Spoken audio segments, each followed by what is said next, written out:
Hey, welcome back to Project Good Food. Today, we have a beautiful episode for you. Another one of those live ones, y'all. We're going to be joined by Elly Brown of San Diego Food System Alliance, Miss Diane Moss, Enyi Kevu of Project New Village, along with other community leaders to sit and discuss what we're facing today and how we're facing it together. I truly hope that you enjoy this podcast because it charged me up. Let's go.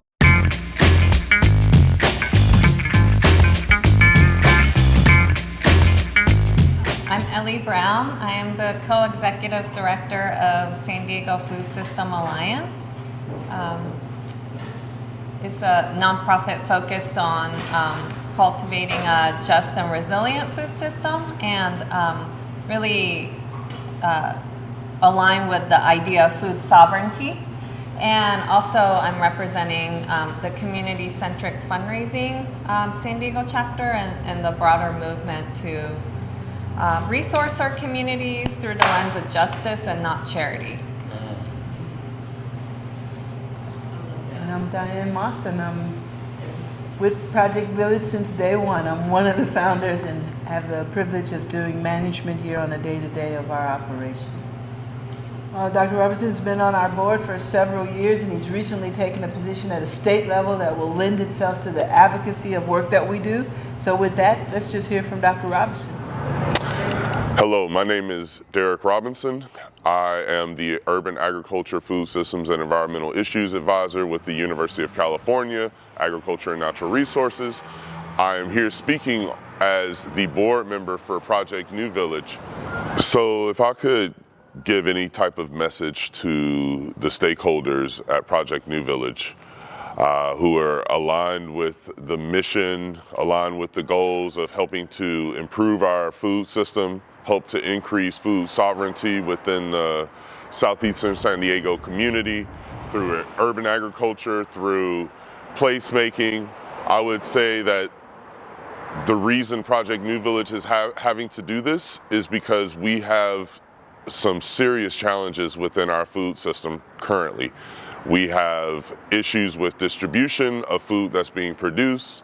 We have issues with food that's being produced not being enough to make sure that we can feed everyone who's hungry in the San Diego region.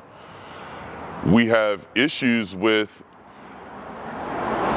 types of development needing to happen because we have other economic development challenges within our region that are impacting people who don't have enough money, who don't have enough economic power. And so part of what Project New Village has been trying to do is to really change what that looks like for our communities. And that's why we're here talking to you about what we've done with the Mount Hope Community Garden, what we're doing with the People's Mobile Farmers Market, what we're doing with all the other projects that we're involved in with helping to make sure that we're using urban agriculture as an arm to increase food sovereignty within the Southeastern San Diego region and within the greater area surrounding that. And I hope that you can take this as a call and a chance and an opportunity to understand better how can you help be a part of that. How can you as an aligned community stakeholder help us to push that mission and push those visions and values that we hope will bring the type of change we need to see to the greater Southeastern San Diego region? Yeah, every time that Dr. Robinson speaks, I kind of go into like a trance, and he just takes me on a journey. One of the things that comes to my mind when I listen to Dr. Robinson is this idea that even before the change of this administration, we were trying to create a new food system, right? Not just access to food, but actually the generation of a food system that we control, that we grow, and that we nurture. And so as I, am going to transition to you, Ms. Moss, and you, Elly, I think one of the questions that I would like to be answered, and obviously you can answer it at any time, how has this administration and the changes changed the mission, or made you have to pivot on the things that you've already been working on? So I'm gonna just say we ain't changing our mission, right? If we do, it's because somebody in the community told us to. I'm gonna defer because I think that Elly Brown is a visionary person, and in this area of food and regional, she's the person that if she says I should be there, I'm there. So it's an honor that she joined us today to have our conversation in our neighborhood. So I'm gonna defer because I know that she's been hearing a lot of this around what people are doing and with the organization itself. So thanks for being here, Elly. Yes, thank you. Thank you, Anthony, for that prompt, and Diane for the wonderful introduction. I think yes, the administration is breaking things down, and they do not care about communities. It's very much self-interest. But I think we already sort of knew that was part of the structure, the system, the dominant system. So the food sovereignty movement is really about creating the new, creating new structures, community-owned structures. So I think it's now more important than ever that we really double down on this idea of creating something that is community controlled, because once, people are starting to realize that this isn't working, and that, the corruption and all the power hoarding is right in front of us. And when they see solutions on the ground, visible, place-based, it's an awakening, for a lot of folks. So it's so important that we keep doing this type of work. And a little bit of, I'll just share a little bit of, the alliance is the San Diego Food System Alliance, and Diane and I have known each other for over a decade, but our work is focused on food sovereignty. Recently I've been involved with the Community-Centric fundraising movement. In San Diego, we created a chapter because, as someone that runs a nonprofit organization, we're always having to resource our work from charitable sources, right? And also taxes that people pay. And in that work, there's a lot of sort of conflicts and contradictions. And one of the core principles of CCF is really thinking about economic justice, and that this is justice, not charity. The resource redistribution mechanism is really about justice, not charity. It's really about fixing the wrongs, recognizing the historical harms, and doing something right. And that it's supposed to be, and I kind of see it as supposed to be more of a transitional phase, right, until we create a better system. But now what we see is just people breaking things down in front of us. But what I think is really enlightening, though, is that people are starting to realize that these structures are not permanent, and systems are not permanent. They're made by people and norms, so you can actually break down systems. So how can we create the new system? So what's really exciting, I think, about food sovereignty is it is about creating the new in practice, It's about community ownership, community governance. How can we really own the system within our neighborhood of how food is produced and accessed, and practicing democracy in a much deeper way, And I think what's really special about the Project New Village work is that there's been so many different aspects of the work, and Diane has this amazing ability to pull so many talents, right? And everybody has been contributing to this project for quite some time, and it's been building and building, and it's just been so wonderful to witness, all the layers and all the work. And the village, just Diane, I think, calls it minor miracles. Yes. The village has really attracted a lot of funding, and has been able to get a lot of federal funding, which a lot of it has now been frozen or canceled, or sort of in a precarious state. Mm-hmm. So, with the CCF chapter, we have been doing these community town halls. And really what we're saying is like two things. One is put the fire out now. We got to put the fire out. Like money's got to flow to these projects. That's about self-determination. You know, we're not saying like you got to resource this charitably forever. It's just that the resources and assets need to be there so that we can build community wealth. So we got to put the fire out and get as many public and private dollars to flow as possible. And then we always say, and we got to create the new. And we say that because what we find is that people are a little bit often stuck in the current like structures and constraints, you know, and they're like, oh, there's only like so much money and endowments, you know, like, okay, now that the federal money is gone, where's the money going to come from? But you know what? We live in a resource-rich region. We are such a wealthy state, right? I mean, wealthiest country in the world, like wealthiest state, you know, and so why can't we do this? Why can't we create new structures to flow resources in our community? And I think the only way we can do that is if we are in solidarity across sectors. We work with philanthropy, we work with our local governments and make that happen.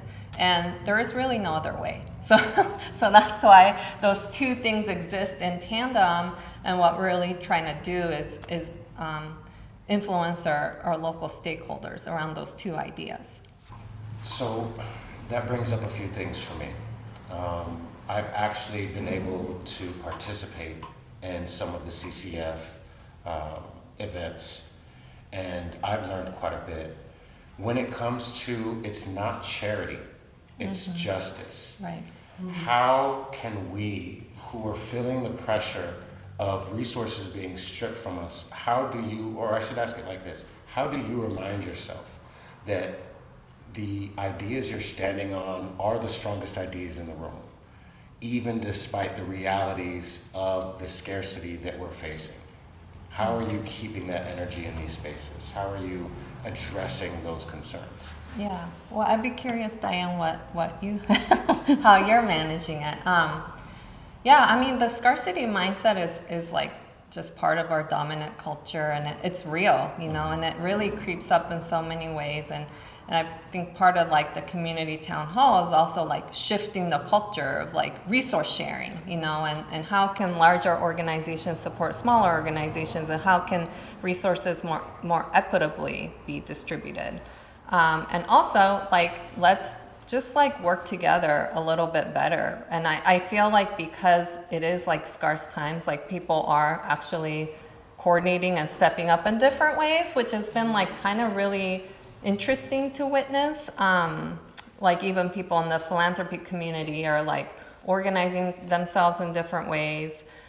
So it is kind of these desperate times that allow us to be a little bit more creative, right? And like how we address issues. But yeah, I'm curious, Diane, how are you managing these times?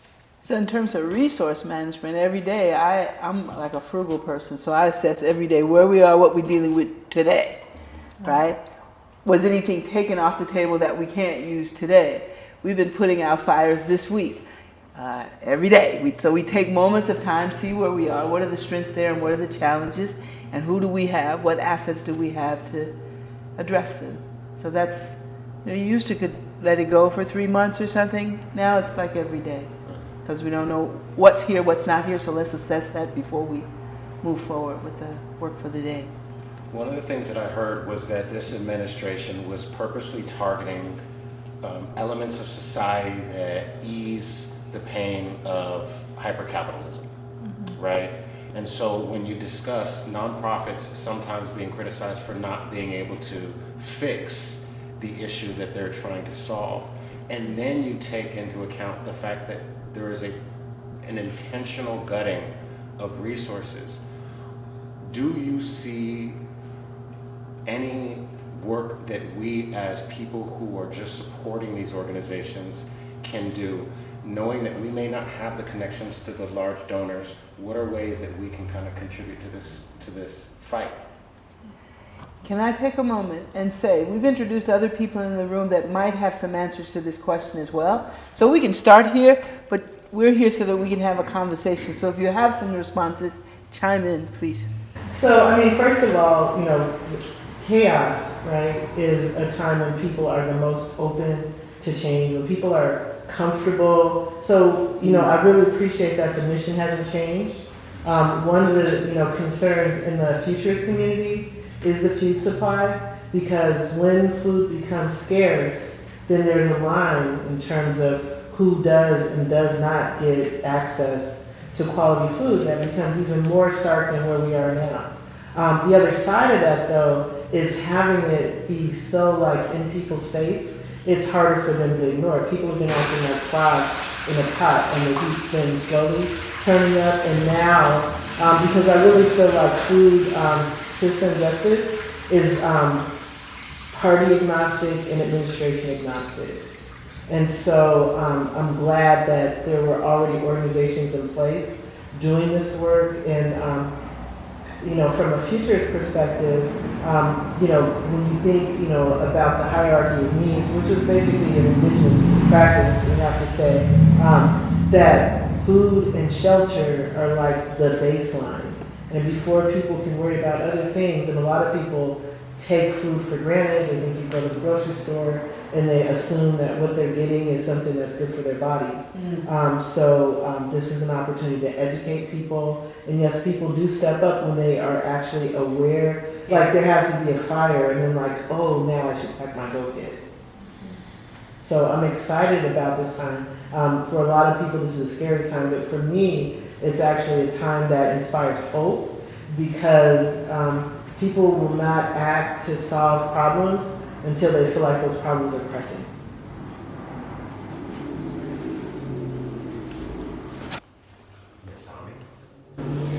Yes, and I think at these times when they get like this, people can look at what they can do on their own, growing their own food, not relying on others to take care of their communities. Become part of their community and know that that they are able to take care of themselves. My idea as a farmer, teacher, healer is coming out of every single person. So you are able to be a farmer because we have urban growers.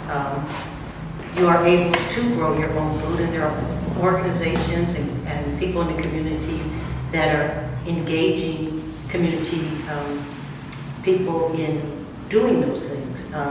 You are able to teach the things that you know. You can do those things on your own without somebody, some big organization guiding you to do those things.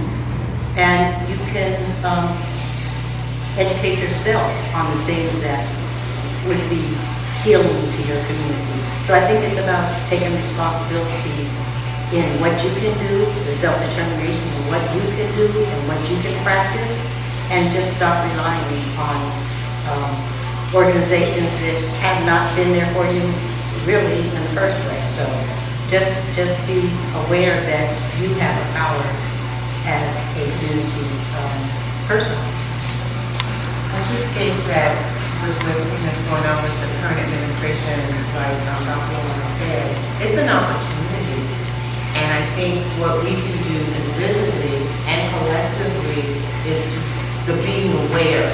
And the being aware is going to lead me to grow in my backyard and tell my neighbor, hey, I have some extra chard. What you got over there? And so I see that happening just within my small circle, at our church. And when we get out, we go to the back, the aeroponic garden, and we get food.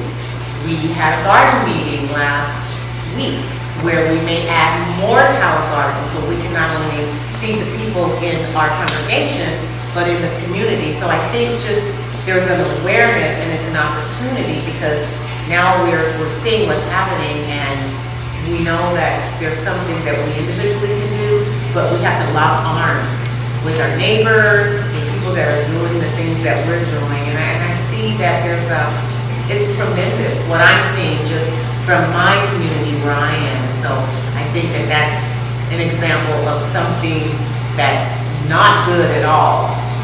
Not a happy thing, not anything that's lifting anybody up or giving people hope. But people are starting to mobilize in the direction of, hey, wait, we got it. get some fire under our buns and get something done and make sure we have food so we know where it's coming from and we know who needs it. Where are the orange trees? Where are the orange trees? Where's the fruit? Where's the avocados? So I'm excited at this time. I mean, I'm sad and sometimes angry, but I'm excited because we're moving in a way that people used to move. You could go to the churches and have food. You could feed your neighbor. So I'm hearing more and more about people just setting out tables and putting, food on the roadway. And it sounds small, but it's big. It was the same thing. Being in the garden, having, different community leaders come and say, to Miss Moss, I've been watching you for years, but now we need to collaborate because things have gotten to the point where it may be no other option than community gardens, than home grows and things like that. One thing that we discussed, Miss Moss, was this idea that regardless of how needed our resource is, we need resources in order to sustain the resource that we are providing. So at the end of the day, we need resources, right? And that's going to come through funding, and that's going to come through policies. So I just wanted to see, Ms. Moss, if you had any thoughts or any requests of those in positions of power here in San Diego, whether they be politicians or philanthropy, that you would like to share.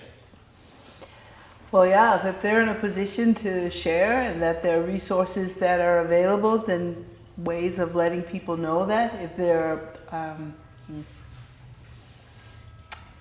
because the things that we've been trying have been shut down. We were looking at doing climate change kind of work, and it looks like the EPA is no longer, right? And so that's a whole area that's shut down. So if that happens, then tell me other areas where I can go. We have the nerve to be trying to do a capital project, not just sustaining the work that we do through programs, but to build something new. So that track where we were going is probably no longer there or severely compromised at this point. So I'm reaching out for, let me know where's the next place we can go and access the kind of capital we would need for a large project. Large for us, maybe not large in the bigger world, but large for our neighborhood. Elly, I know that Food System Alliance is one of the largest names in food justice in the entire county of San Diego. You guys do amazing work, but you are also limited by the resources that are made available to you. Can you speak briefly to how Food System Alliance has been impacted by this administration and how that feeds into the CCF work that we're doing? Yeah. First of all, I wanted to echo the gardening. Actually, even though I've been doing this work for a decade, I'm always behind the computer. And when the administration chaos started, I was just like, my natural instinct was to start back to the land and cultivate the land and take out the weeds. Start with taking out the weeds in my garden. And I started planting some stuff from.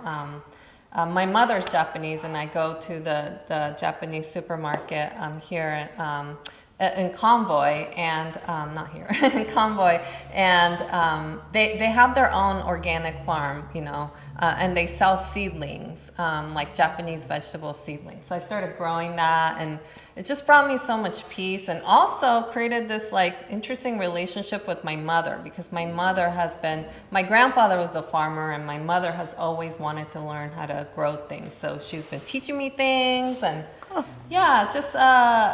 therapeutic component is so, it's just so valuable, and there's just so many benefits to this work. So I'm so blessed to be part of it. The Alliance was getting 50% of the current budget was from federal funds. So we were very discombobulated for quite some time, but significant portion of that was supposed to be for redistributing that to growers. So almost $1 million was to distribute it to growers. particularly growers from communities of color. So we spent about like 6 months co-designing what that fund would look like with growers and like what it would be used for. And then it got frozen, and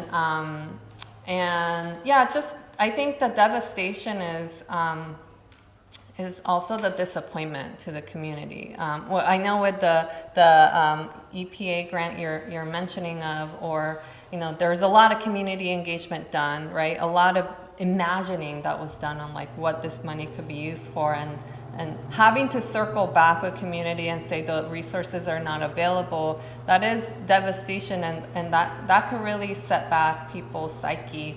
So I think that's another side effect of what they're doing to really like shut down people's ideas and visions, where it becomes a little bit cumbersome to like try again.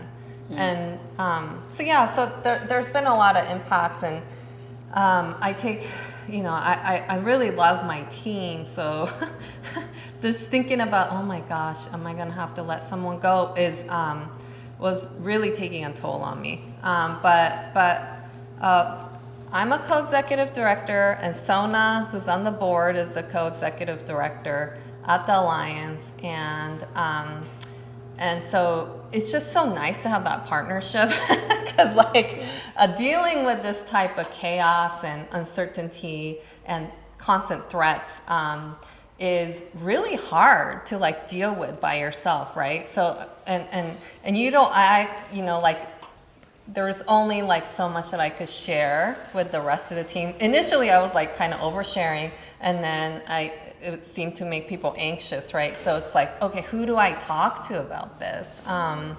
So it's nice to have that partnership and to be able to like commiserate, but then also come up with plans together, like that scenario planning, work that we have to do in these times of chaos and uncertainty is unreal. It's like, I think somebody called it like disaster management, because it's not really about like, let's plan for the future. It's about how do we pivot now? How do you survive? Yeah. Is really what it's about. And was your work with CCF, it predated this administration. So you just happened to be doing work that was transforming the relationship between funders and the organizations that they support. Prior to this administration coming and saying, the only way for most of you guys to get the funding that you need is through private entities rather than the federal government that we used to rely on. So again, does CCF provide a light at the end of the tunnel through some of the ideas that it's trying to enforce at this point?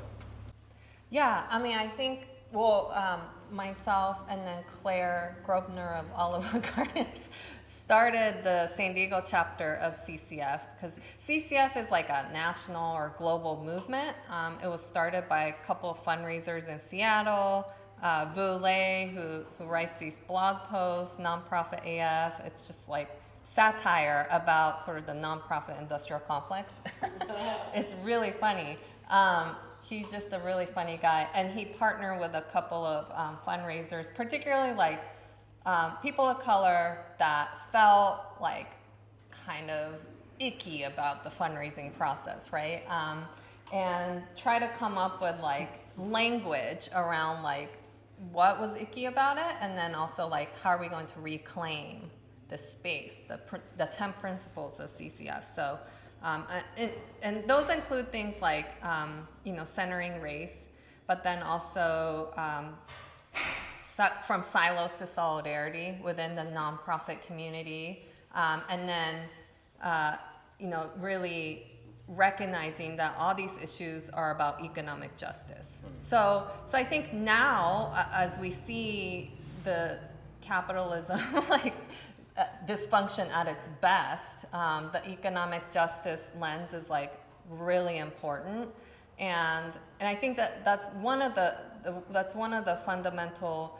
I think the most difficult part of CCF is like as you're engaging with institutions of wealth or people of wealth, you have to sort of bring them into the idea of justice. Like you have to bring them into the idea of racial justice and economic justice.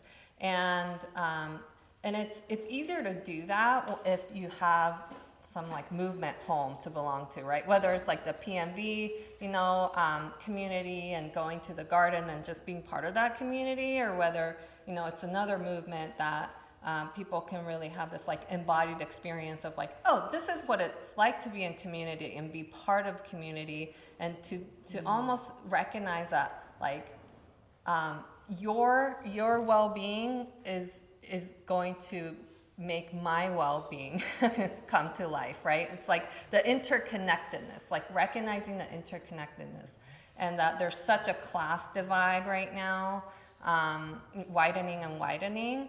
So I think the CCF message resonates more and more during these times as things become worse and worse, and the pyramid becomes like even more pointy at the top, right? So I know that personally, I've had a few experiences with funders, and as an individual, I found some of those conversations with funders to be quite offensive. Sometimes the ideas that they have don't quite relate to the challenges that we're trying to overcome, and being able to, again, bring them into an understanding where it isn't just the resources that we need, but the agency over those resources, right, in order to be able to properly set up our programming in a way that fulfills our mission rather than fulfills the grant proposal, right? So as we move into this next chapter, did you want to make a comment on that? Oh, well, before I go to my question, I'd love to hear your thoughts, Doctor.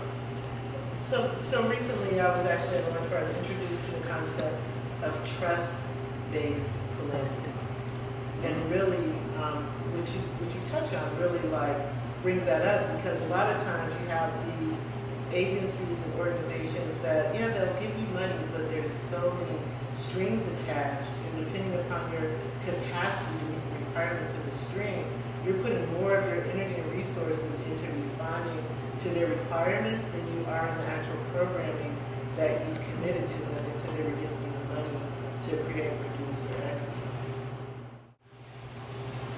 So as we wrap up, not only this mini town hall, but also this episode of the Good Food Podcast, I would like to ask if either of you ladies have any closing thoughts as we close this meeting up. So I'm thankful to have a conversation like this with people I like. It's not contentious. We're saying what the problem is, but we're solution oriented, and y'all don't know, but we're gonna work toward that together in the coming years. That's gonna be what we do. So if folks keep throwing curves at us, we'll just keep doing what we're doing in the direction that we're going. So thank you much for coming out today to be a part of this conversation.